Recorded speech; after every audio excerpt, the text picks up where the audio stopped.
إبراهيم خليل الله وموسى كليم الله ثم عيسى روح الله محمد حبيب الله. So what you guys have been waiting for, now we're going to go to talk about the qualified groom. But we're going to preface that a little bit, inshallah ta'ala. So the Prophet sallallahu alaihi wasallam said, this is for all you fathers, or fathers to be in the future. Okay? And remember, when you were in the process of getting engaged or courting, or your fellow male colleagues, if this was something you witnessed, or if you were a victim of this is very real. The Prophet ﷺ, he said, if someone approached you, pleasing you with their religiosity and their adab, and they are seeking marriage, then answer their request favorably. If you don't, then there will be sedition and vast corruption on earth. MashaAllah. I can't tell you how many times, just in the last 2 weeks alone, how many men said, I want to get married, but man, I'm anxious. They start psyching themselves out early. I can't afford the ring. I can't afford the mahr.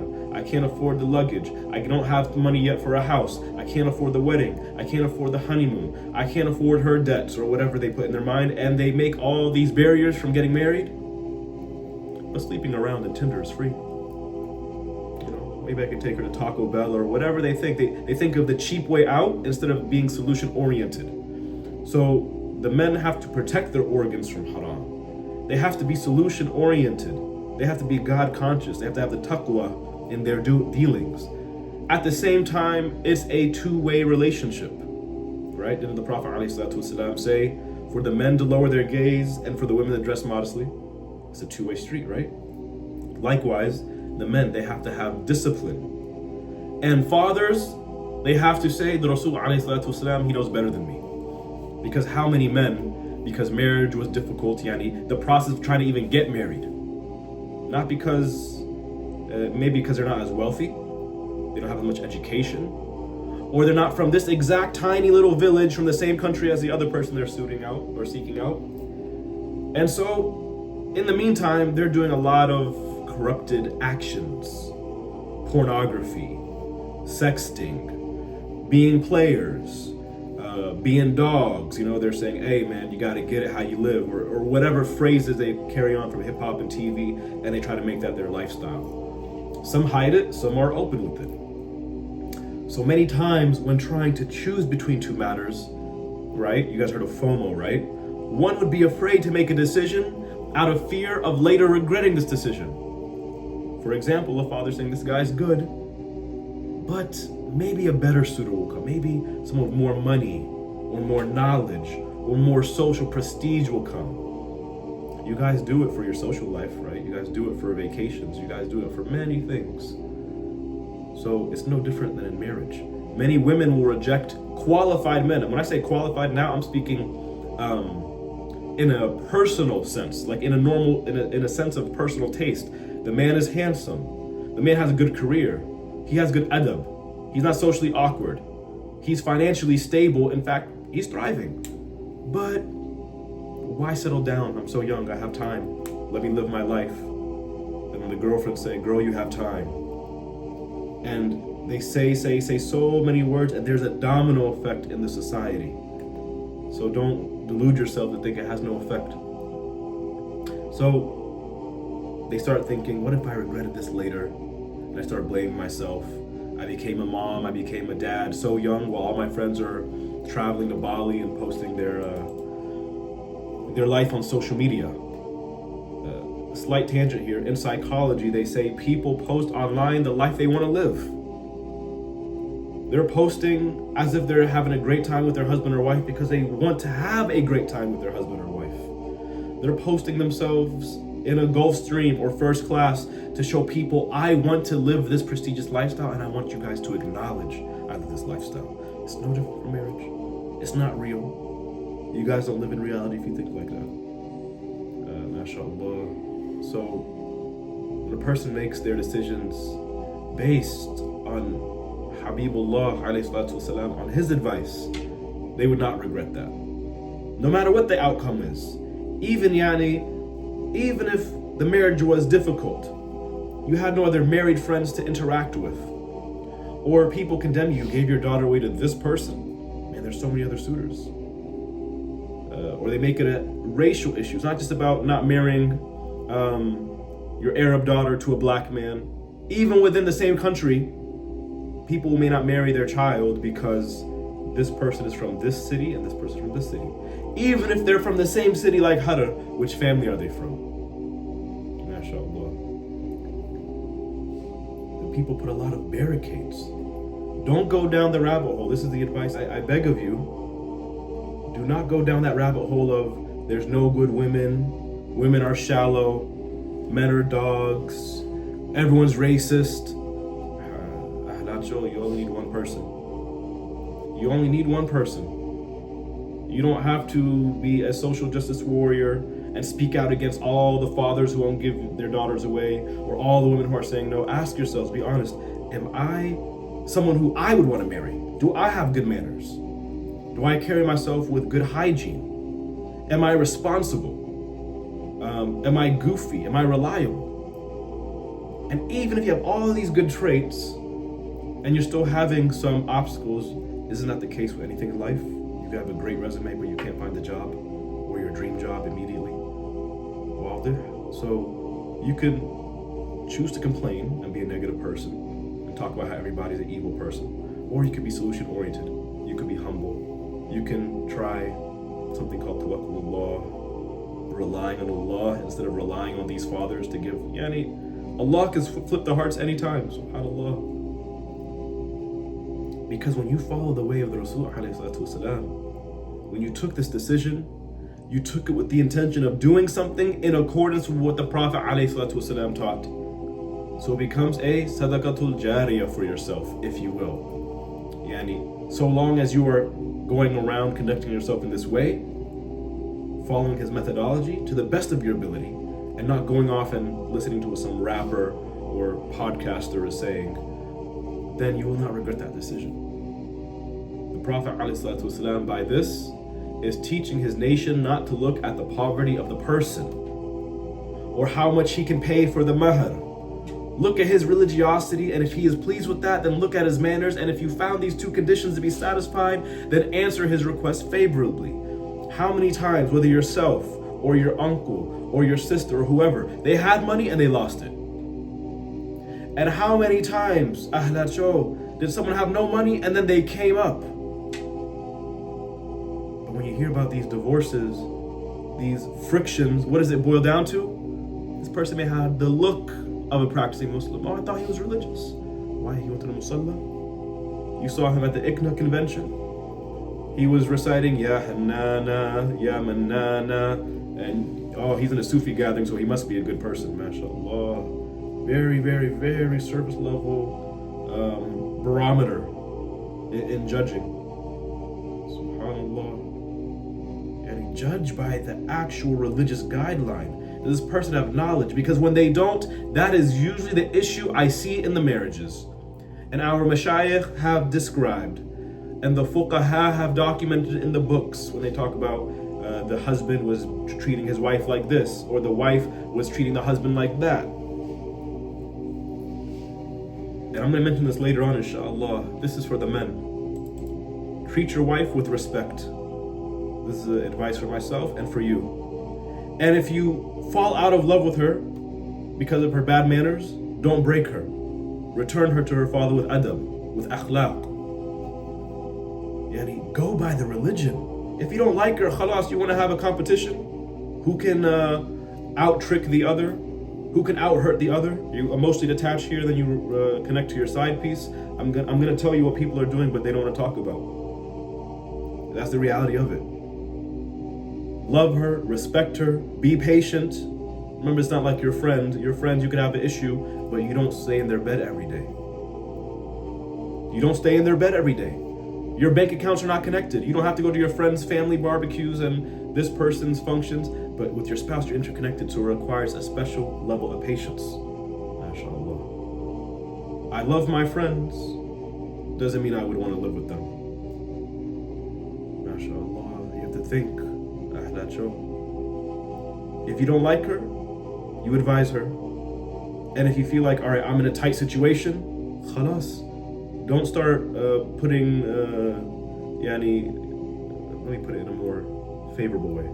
Don't start engaging in extracurricular activities that you know you shouldn't be engaging in. Just return her to her father. Like if you're at that point where it's the breaking point, return her to her father. But how many people do that? They don't. And they start doing crazy things. SubhanAllah. If one looked at the prestige and the social status and the worldly wealth, which by the way, no one ever says, my marriage sucks, but at least we have money. Like no one thinks like that. No one with a sound mind thinks like that. But if you look at that stuff, then there will be corruption and sedition on this earth. And there will be men chasing money instead of chasing character development, because they're seeing that's what everybody's praising. You can collect money, you can get clothes and vacations on discount, but you can't buy character. You can't buy spiritual status. You can't buy righteousness. So what would lead to this sedition and vast corruption? Not just the men chasing these vain things that are now the new parameter for getting married. Because if you don't answer favorably, what will this man do? He'll go commit adultery, right? He might go commit fornication. And some women who are naive, they don't have life experience, they'll say, well, just keep it in your pants. You can't control yourself. SubhanAllah, Allah created us different.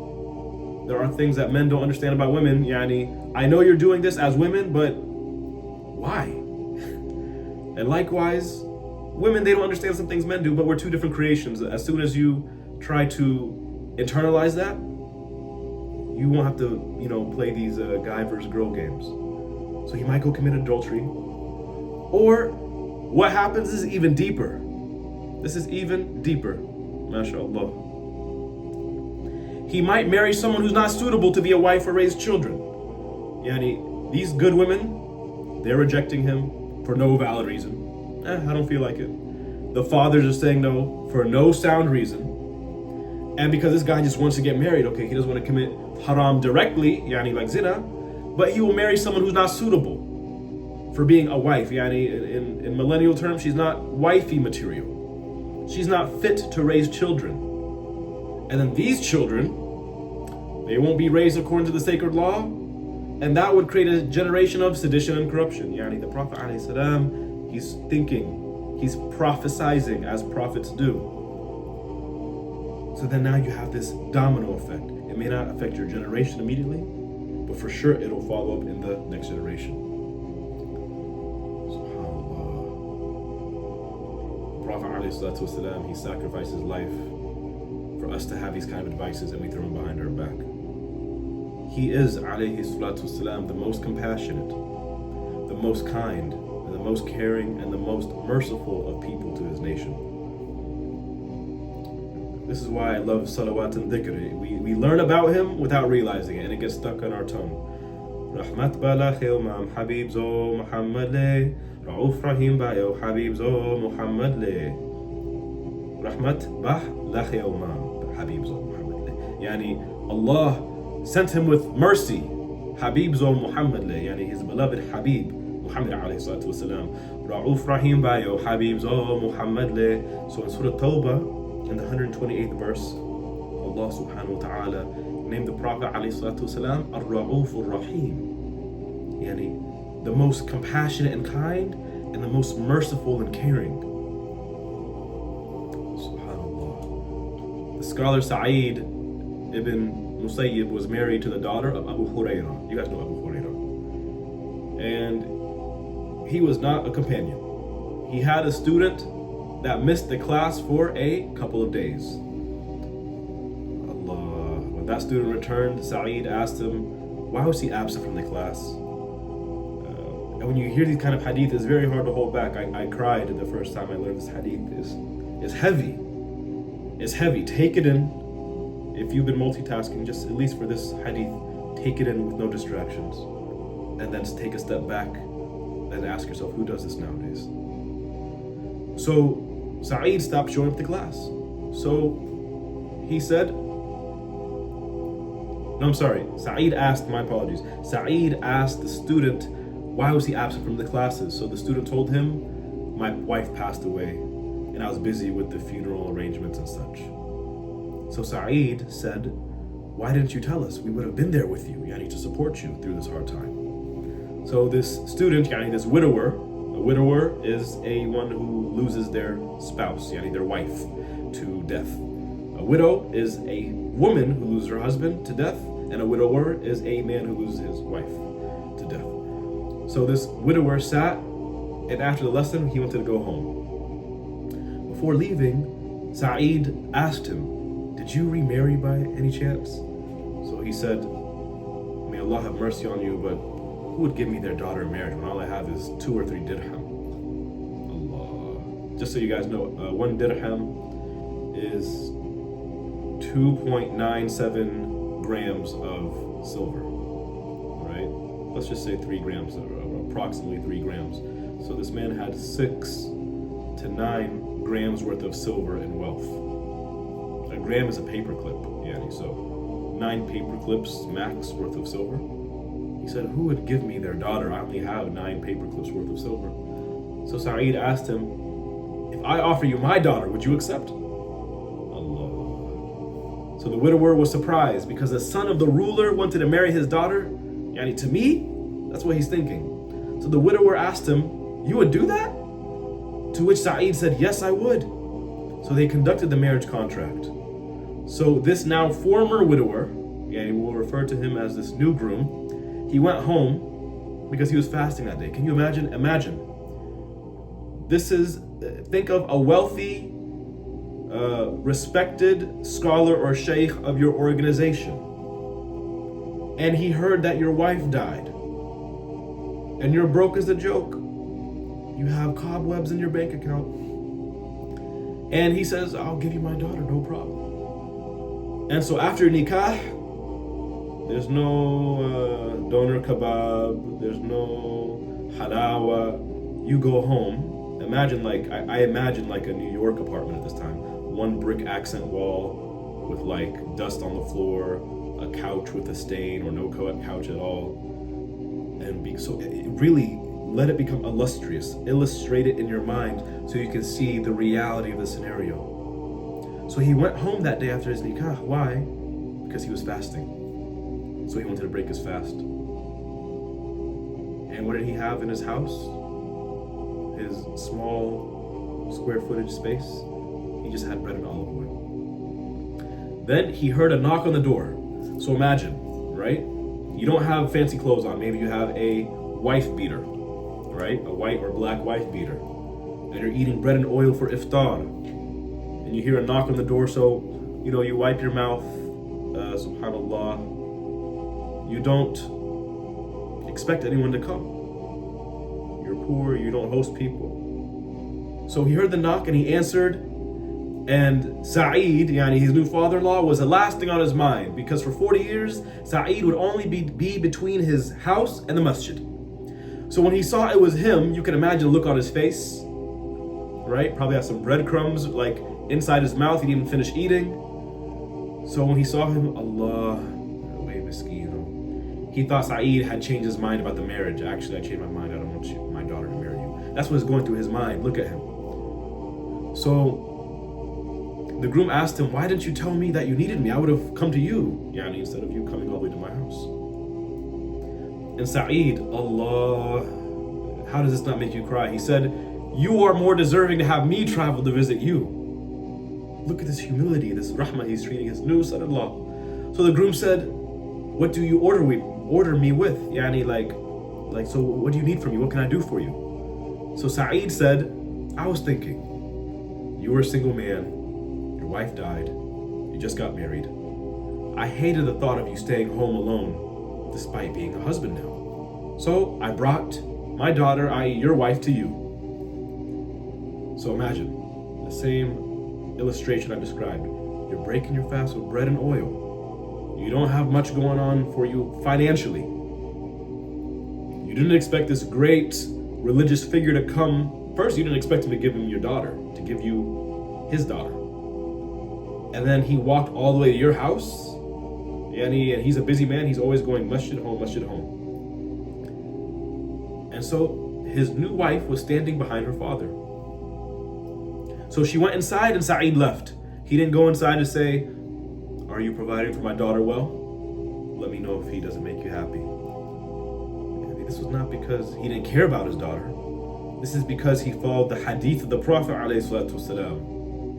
You give the daughter away in marriage, now he's in control. Trust in Allah subhanahu wa ta'ala, trusted in the advice of the Rasul ﷺ. You looked into his religiosity, you liked it. You looked into his manners, you liked it. There's no, oh, she'll move in after the wedding in 1 year. La hawla wa la quwwata illa billah. And in some cultures, you have the nikah, the wedding is in a year and a half, or 2 years. There's no intercourse in that time. Ajib. And if the wife, because they had nikah, she gets pregnant in this time, they look at her as if she got pregnant out of wedlock. It's ajib. This person does not give gidr to the Rasul ﷺ. Doesn't matter if they have a beard. Doesn't matter if they go to the masjid every day. You preferred your culture over the advice and the wisdom of Ra'uf Rahim. He loves me more than any of you guys could ever love me. He loves your daughter. He loves your wife more than you could ever love your wife. And he should be more beloved to us than our wife, our daughter, anybody. So the bride, she entered the house. And imagine the groom, again, I'm imagining a wife beater, maybe in a izar. And he went quickly to go hide the plate of olive oil and bread, so she wouldn't see this was the only food in the house. Because imagine if someone came to your house for iftar, even if they're stopping by, and they see for iftar, all you have is bread and olive oil, they're going to wonder, you don't have anything else, that's all you're eating? Where's your spread?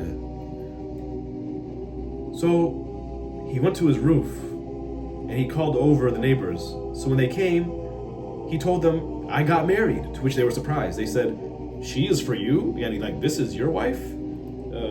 In modern terms, this is like, oh, that's you? You know, people there, or they tell you like, oh, good job. You did good. Or I don't know what else they say. It's been a while since I've heard things like that. Like, you got a good one, basically. They were shocked. So what did his mom do?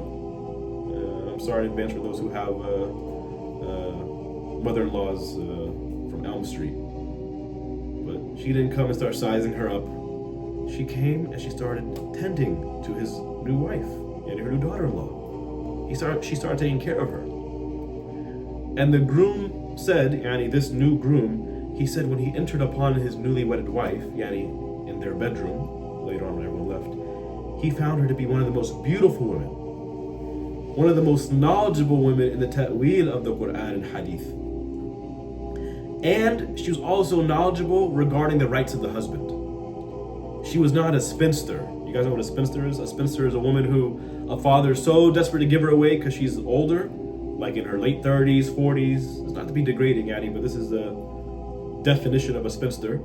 So some fathers, at that point, they'll give their daughter to anybody. Yani, she was not a spinster. She did not have a father who was desperate. Yani, he's saying on his own account, she was extremely beautiful and knowledgeable in the religion. Despite knowing about these two attributes about her, yani she's beautiful, she's knowledgeable, he never proposed. And when Sa'id met up with the groom later, so now when the father-in-law met up with the groom, he asked him, how's your wife treating you? And what do some father-in-law say today? How's your husband treating you? SubhanAllah. And it's backwards. He said, are you pleased with her? This is his daughter. So he said, yes, I am pleased with my new wife. And he started praising her to Sa'id. Then Sa'id sent him a large sum of money, 20,000 dirham. So to give you guys some perspective, this is about 43,000 US dollars or 60,000 Canadian dollars, yani, as of November of 2023. So as of this month, can you imagine for those Canadians, your father-in-law just gave you 60,000 Canadian. For those of you guys who are American, 43,000 American dollars.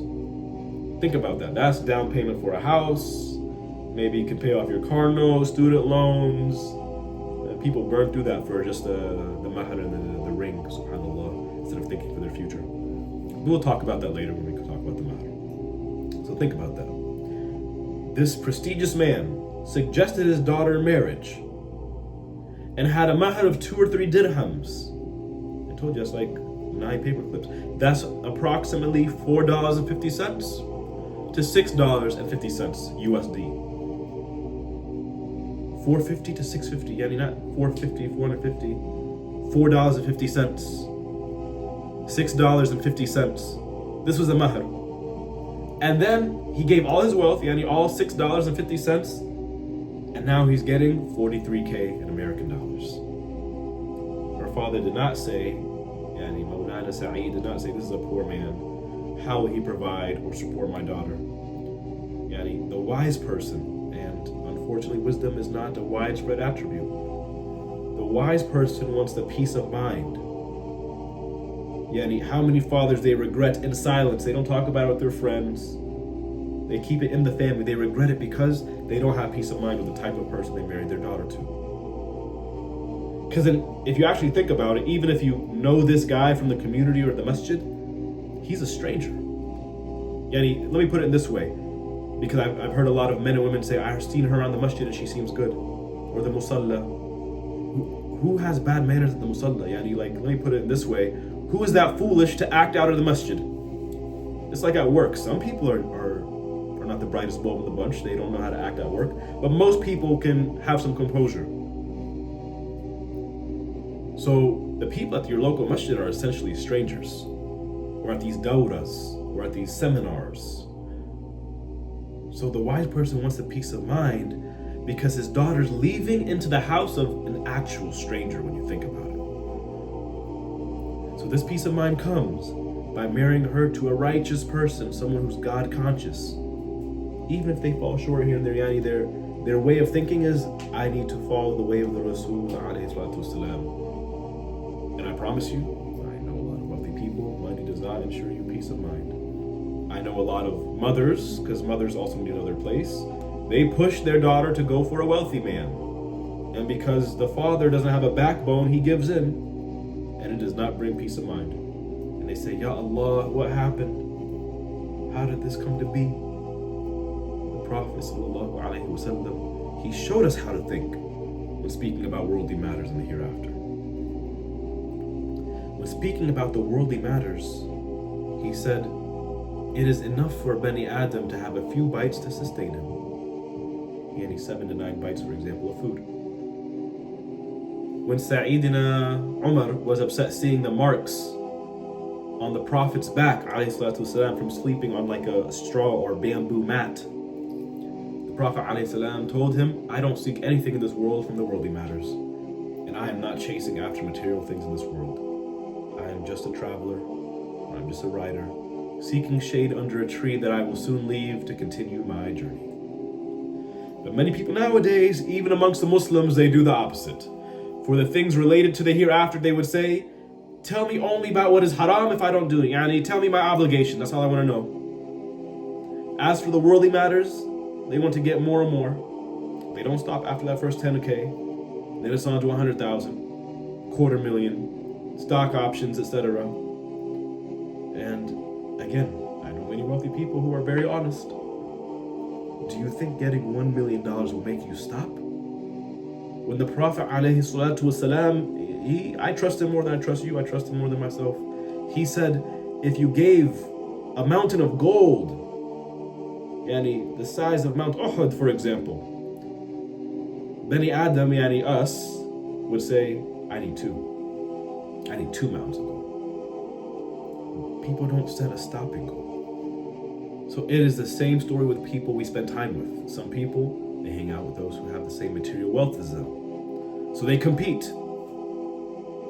Who can have more Birkin bags or Coach bags or whatever you women like to compete about, these plastic and cow leather bags. Or these men are talking about who can collect more money, take their family on more prestigious trips, show up to the masjid with the Gucci belt, and they gotta tuck in the shirt so you see the Gucci logo. And they compete, and guess what the winner ends up doing? He moves on to a more prestigious group of friends with more money. So now he's at actually the lowest bottom of the totem pole in the group. And so now he has to compete again. And he abandoned or she abandoned her old friends because they don't have as much, not even money, they're wearing receipts. For those of you guys who love material wealth, I'm going to be really honest with you. When you have a Gucci belt, or you have this kind of purse, or when you're driving your BMW, That is not a sign of wealth.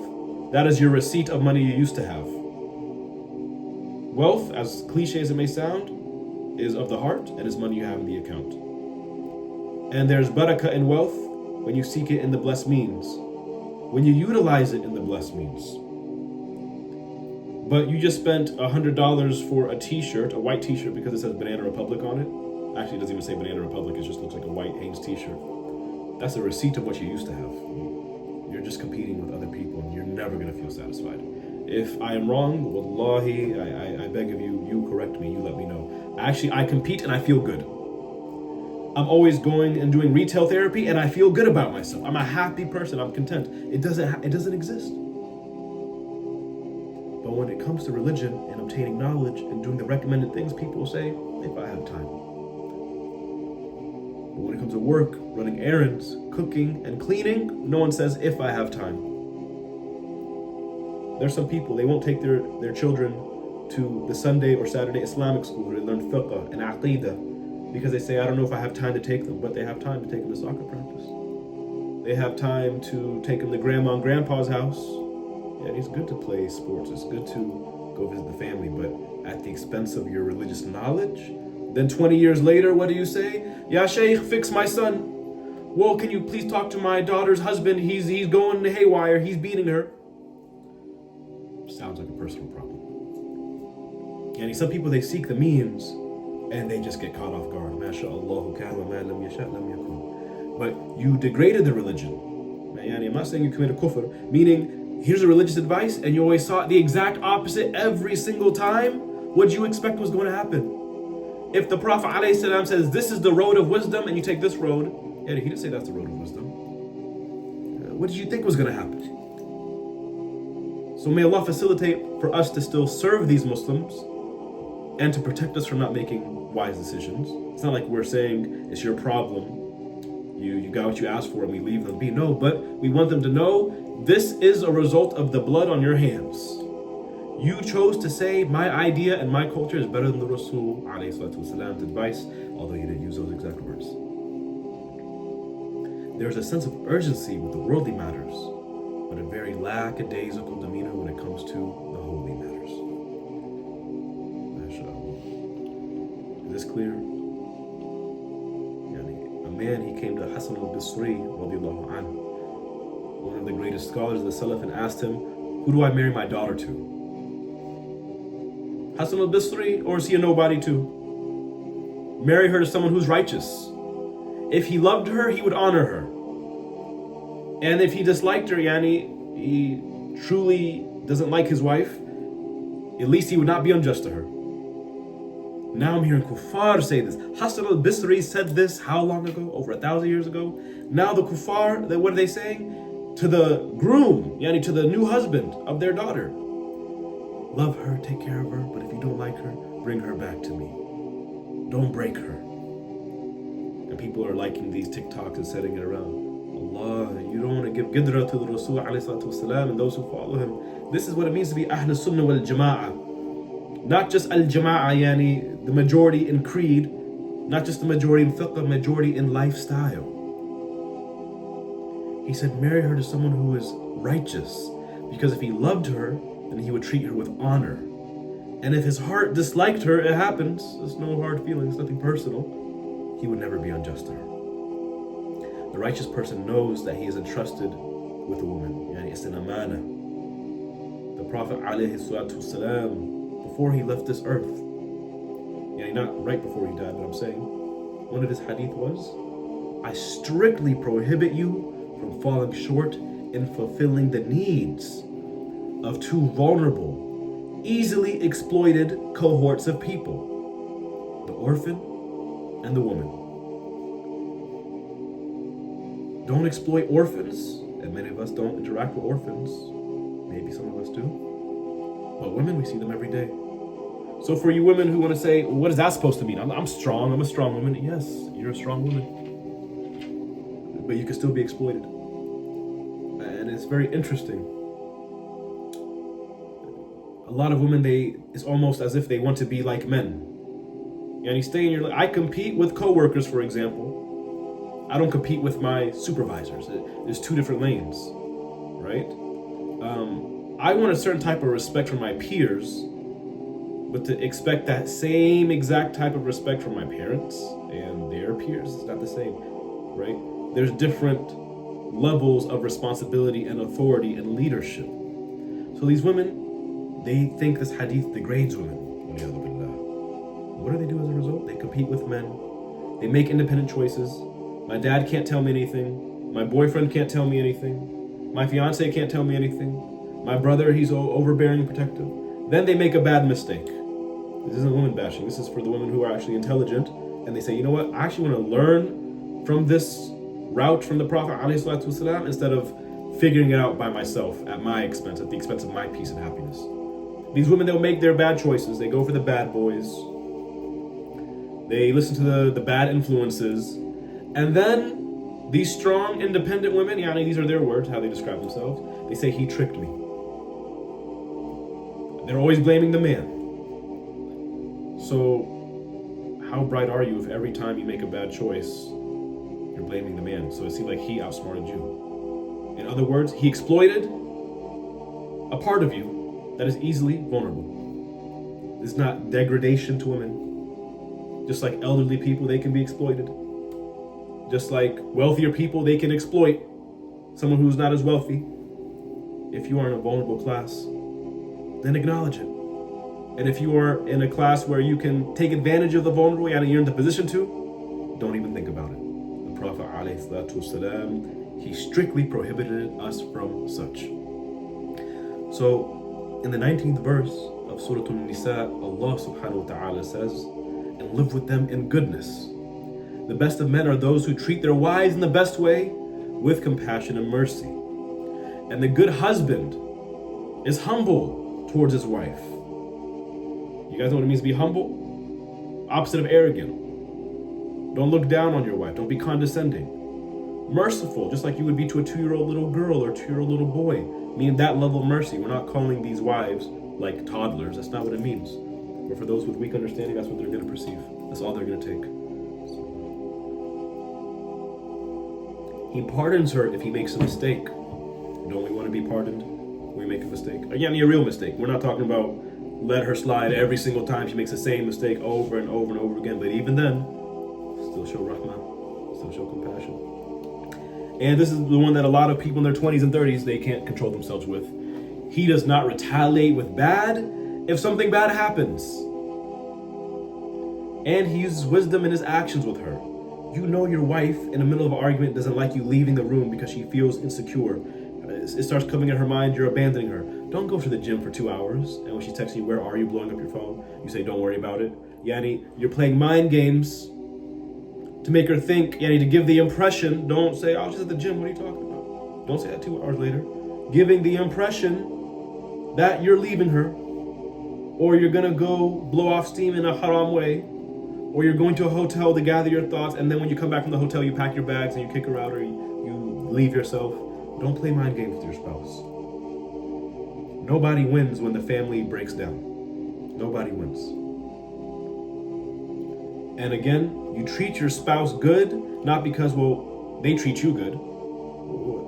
Again, it's childish. You say you want to be one of the beacons of light in a time of darkness. You want to be a pillar of Ahlul Sunnah. You want that respect from a woman? Be like a respectable man. Be kind because that's what you're supposed to be, whether she's kind or not.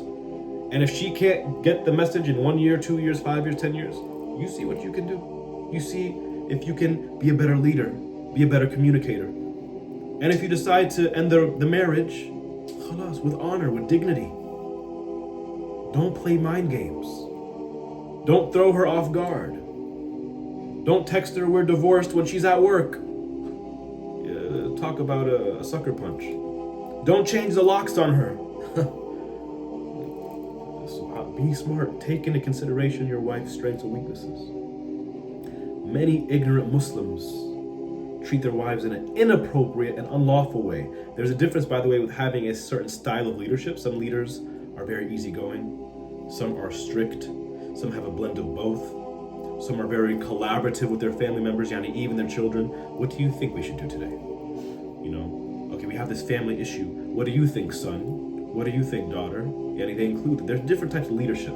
If someone is a strict or regimented or rigid husband, there's nothing wrong with that. That's not what we're talking about. Yani that's what you should have figured out in the courting phase. What kind of style of leadership does he have? What we're talking about is an inappropriate or unlawful treatment.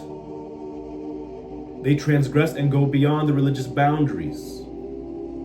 For this reason, the Prophet ﷺ encourages his nation to marry their daughters if a God-conscious man with good manners is to come, and not to give all this heavy consideration to his social status or his financial status. His wealth should not be the determining factor that tips the scale. How many women have been played? Wallahi, if I had $1 for every time I heard it, I'd have a lot of dollars. I'd have a whole lot of dollars. I thought he was rich. I thought he was well off. Yeah, because he drove a BMW that has a car note. When he bought it, did he buy it cash? When he bought it, did he clear out his savings? Did Baba buy it for him? He works in dad's business. Baba's giving him a salary? That's not... How about Baba giving him a salary, he burns it off? What litmus test are you using to gauge if this man is wealthy or not? That shouldn't even be a litmus test. There shouldn't be a litmus test for it, but you're doing it anyways. And you say, woe is me. My life is such a mess. We're poor. We're struggling. Yeah, Habibti, you have Target shopping spree, Sephora shopping spree. You didn't pay off your student loans. You want to drive a Jeep Wagoneer or whatever they're called, Jeep Wrangler. Because you want to go to the shisha bar. You got to go to West Elm and decorate the house when you don't got West Elm money. The people are laughing, but this is the reality. This is what breaks down the family.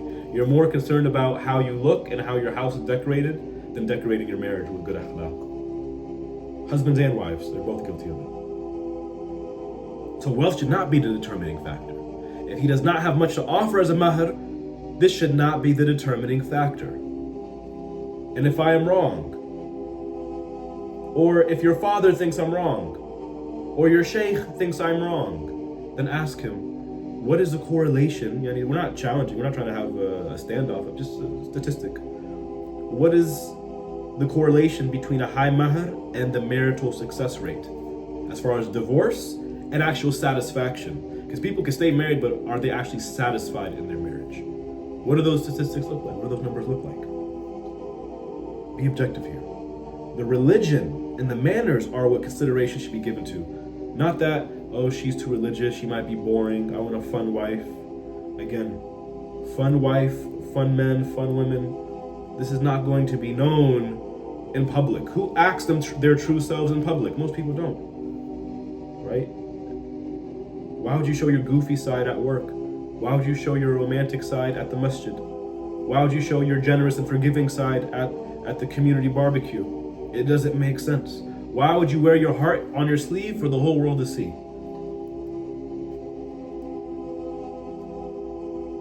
Rather, if these good traits are inherent, and we don't mean surface, he's nice when we do volunteer work. I mean, you can see it's a part of their character. You know, some people, when you see them, they're tahir, they're miskeen. That's what it means to be inherent, yani. Like, it's ingrained within their being. Then we men should not make it difficult on these suitors to get married. Rather, they should aid him and make it easy for him. The Prophet ﷺ said, if someone comes to you whose religion and manners you accept, then get him married, or else results will be what? Tribulation throughout the lands and great corruption. Al-Bayhaqi narrates this.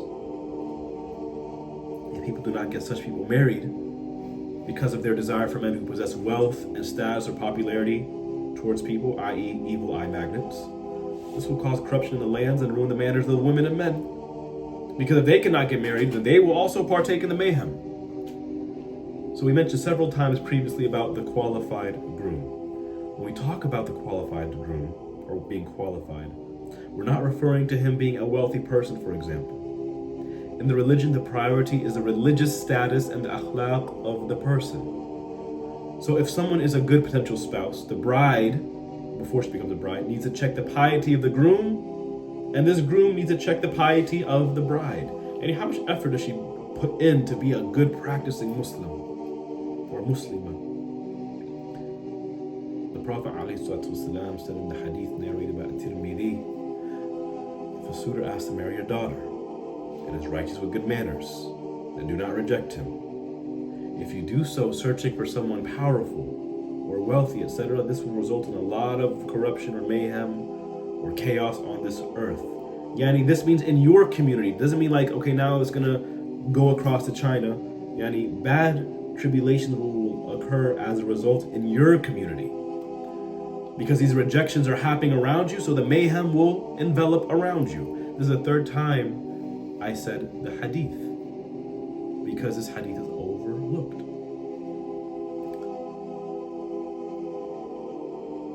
With that said, in many Muslim communities, the man would come and propose to the father.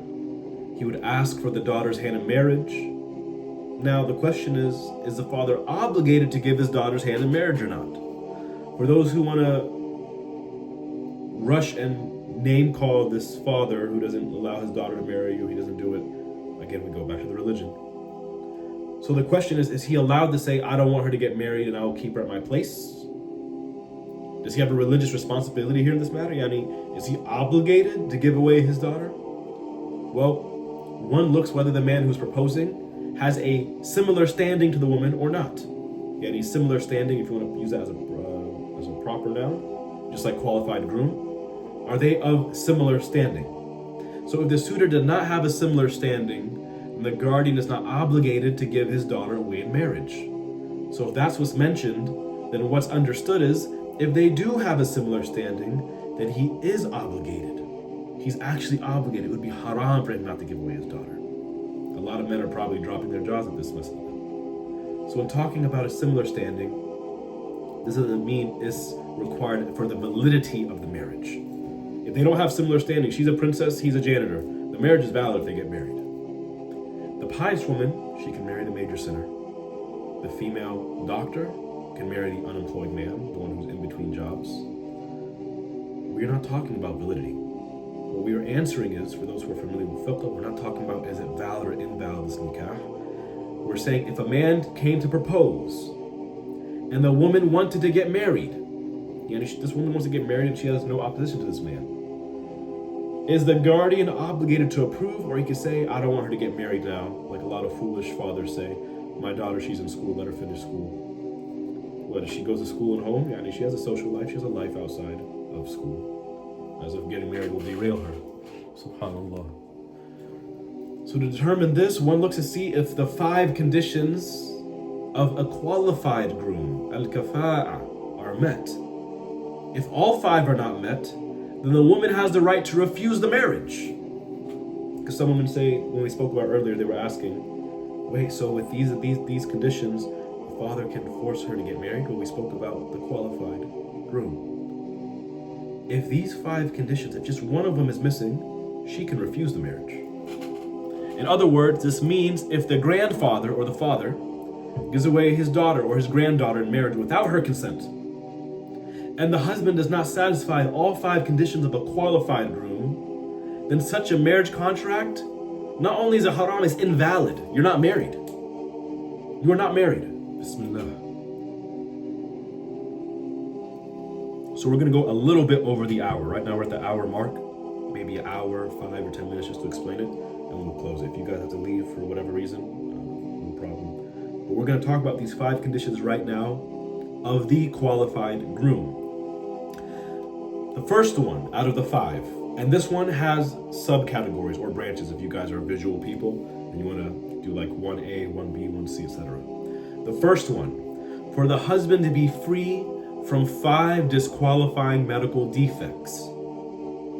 So there's 5 specific medical defects that are disqualifiers.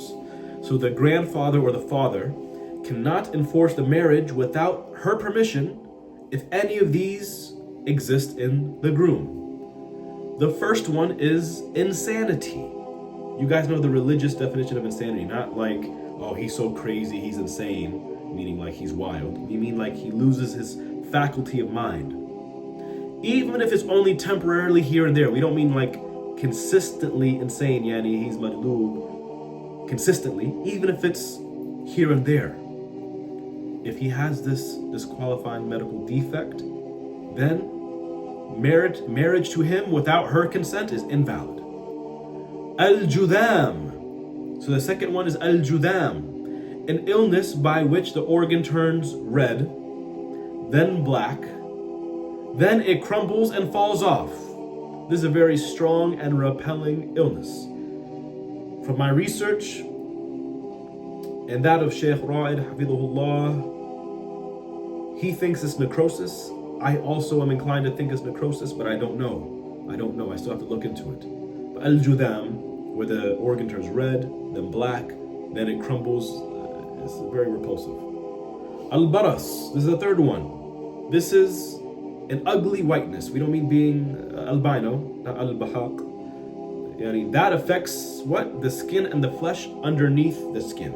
So it's like this repulsive whiteness, not the same as being albino. If you're albino or you're very pale, we're not talking about that. Don't get it mixed up and said, oh, the Sheikh said or Nadim said white people can't get married. That's not what we're saying here.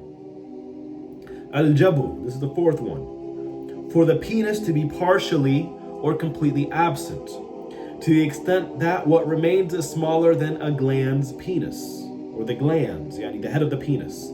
So if the penis is completely cut off, then the marriage is invalid. Or if the penis is smaller than the head of the penis, then she cannot be forced into this marriage. And al-inna, the fifth one, is impotence, or for the penis to be too weak for intercourse. In other words, is not able to penetrate the vaginal cavity. And there's details, and I will talk about that later. So these are the 5 disqualifying medical defects. This is one of the conditions. The second condition is for the husband to be a free man and not a slave. So you cannot force your daughter or your granddaughter to marry a slave if she's free. The third one, and this is where some may get triggered, but again, control yourself. Control yourself. The husband to have a similar lineage. So if she was from the tribe of Quraysh and he was not from the tribe of Quraysh, then the father or grandfather cannot enforce the marriage without her permission. If she was from the clan of Hashim or the clan of Muttalib and he was not, then the grandfather or the father cannot enforce the marriage without her permission, even if he was Arab. He says, oh, but I'm Arab just like you. No, if she's from the clan of Quraysh, the tribe of Quraysh, or the clan of Hashim and the clan of Muttalib, well, you're not, even though you're Arab, then they cannot force it. If she was merely just an Arab, so she's not from Quraysh, she's not from Hashim, she's not from Muttalib, but she's at least an Arab, and the husband was not an Arab, then the grandfather or the father cannot enforce the marriage without her permission. The Prophet ﷺ said what means. Pay attention here and control your nafs and try to seek the good understanding. If you don't understand it, then you can ask. Allah, the Exalted, favored the Arabs over the rest of humanity. And from the Arabs, he favored the tribe of Quraysh. When we say favored, mean like he gave a special status to them. And from the tribe of Quraysh, he favored the descendants of Hashim. And from the descendants of Hashim, he favored the Prophet ﷺ. And the honor of the Arabs and the Quraysh and Hashim is because they have Al-Mustafa Habib Zina Rasulullah sallallahu alayhi wasallam amongst them. This does not mean that all Arabs have a higher merit than the non-Arabs. Again, don't let your emotions take you this way or that way. But in certain masail, in certain cases, this merit is given to the Arabs, such as in this judgment here. She has the right, or the father has the right to say no because, she's from the tribe of Quraysh and, we want someone from Quraysh for her. And some Arabs now may not like this, but we're going to explain a little more. The Arab is he whose paternal lineage goes back to an Arab tribe or clan. Paternal, meaning from your father's side. So if your mother is Arab, she's from the tribe of Quraysh, for example, or she's from Hadramaut, and your father is from Turkey, but you look Arab, you speak Arabic, you know the culture, you are not Arab. Genealogically, lineagely, if that's a word, lineagely, we'll stick to genealogically. Genealogically, you are not Arab. It's through your father's side. And being, by the way, Ahlul Hijaz is not the consideration for being Arab. This is when nationalism blinds people when they get angry. It is simply being able to trace your paternal, P with a P, your father's side. Being able to trace your paternal lineage to an Arab tribe. Therefore, tracing it to a Yemeni tribe, although you may not be considered Ahlul Hijaz by some accounts, this would count. If you can trace your lineage to a Yemeni tribe paternally, then you're considered Arab. If one's family, listen up for the men, for the women, for the babas, if you want to show this part of the recording to your father, if one's family is from a particular Arab country, we've been in Palestine for 10 generations, we've been in Lebanon for 4 generations, we've been here in Syria, whatever. If one's family is from a particular Arab country for many generations, with no actual confirmation of a connection to an Arab tribe, then they would not say they're Arab. They may descend from Turks, for example. Some people, they've been in Lebanon for many generations, but they're actually Turkish. They're not Arab. Or they have Arab lineage maternally from their mom's side. And so the father has to be knowledgeable in fiqh and babul nikah. Because, for example, if you say no to a Somali, because you're not Arab, actually, do some history, do some research. Dr. Shaykh Samira al-Qadi, Habibullah, he said, all Somalis go back to Aqil ibn Abi Talib from Bani Hashim. So if you have Somali in you paternally, then you are considered Arab. It's not by skin complexion, it's not by do you speak the language, how many generations been there. This is considered an Arab. So that's the detail on that. Number 4, for the husband to be upright, to be attributed with adala. He's adil. If she is upright, then a major sinner is not a sound match for her. Doesn't mean he can't marry her, that is invalid. No, yani, they are not of similar standing.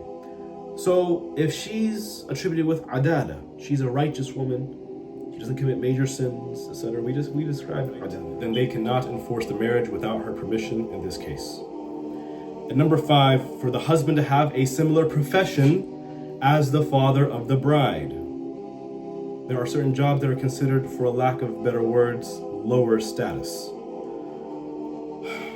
So for example, if the suitor is a janitor, he wouldn't be considered qualified in this context, the daughter of a tailor or a trader.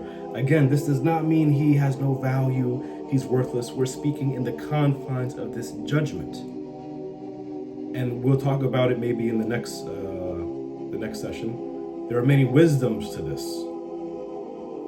And the tailor or the trader in this context is not considered qualified to marry the daughter of a righteous scholar or a righteous qadi, yani a judge. Doesn't mean they're not good people. Therefore, her grandfather cannot enforce the marriage without her permission in this case. This does not mean that it is dispraised for the trader, for example, someone who owns like a small shop, to marry the daughter of a scholar. No, that's not what we mean. What's meant is, if she does not accept, then her father cannot force her. That is what is meant when we said in this context. MashaAllah. So we'll wrap it up with this, inshallah. It is important, let it be known, it is important to distinguish between some matters. Yani having a similar standing has a very specific judgment, a very specific meaning relating to what we are talking about. But it does not define how to look at a person. If you look at the rules of the religion, you know how to weigh things. If the Muslim person, just as you look at the rules of the religion when wanting to do something physical, or to drink something, or to look at something, you would also Yani you look at the religion when you want to eat. What does the religion say about eating this thing? Or you want to engage in something. So you would also look at the rules of the religion and what the Prophet ﷺ taught and how to think about something. So you would find someone insulting someone, and the person insulted can defend himself, but chooses not to answer back to this person in the same way. For non-Muslims, they might consider him weak, for example, in this context. But the Muslim, knowing the teaching of the Prophet ﷺ, knows that this is actually a sign of strength. It's actually very difficult to hold yourself back. Just like the hijab, many non-Muslims see it as a sign of oppression and restriction. So when one learns about the religion and believes in those rules, then he will think of this hijab as a symbol of righteousness, a symbol of protection, a symbol of dignity. So Islam teaches us how to think, how to weigh things, how to judge people and their actions. And money was not mentioned among the 4 things we mentioned, neither was beauty or age. MashaAllah. So if the suitor was not of a similar standing, then the guardian can refuse without being sinful. And these 5 criteria we mentioned, if he does not fit these 5 criteria, then the guardian rejects the proposal, with respect of course, then he would not be considered sinful. If the suitor had a similar standing, they were both pious, they were both free, they had a similar standing, and he came and he proposed, and the woman wanted to get married, then in this case, what is the guardian obligated to do? In this case, the guardian does not have to approve or accept the proposal of this specific exact person. However, he is obligated to give her away in marriage. If not to this person, then to another person. But he is not allowed to keep her without marriage. And he can't say, no, I don't want her to get married, no, I want her to finish school, for example. This is even if the suitable man was offering less than the standard mahr. If the woman accepts, the guardian is not allowed to keep her without getting her married. Right? So the bridal payment, I'm changing the bridal payment in the text to mahr because some people get confused when we say bridal payment, because culturally people, they use different terms. So this mahr, by the way, is the right of the woman. It's not the right of the guardian. So don't sit at the negotiation table with her. He offered you 5, ask for 15. And then gold too, throw in some gold. Oh, and you need to get a house. Don't do that. It's not your money to begin with. Don't pocket watch your daughter and her future husband. MashaAllah.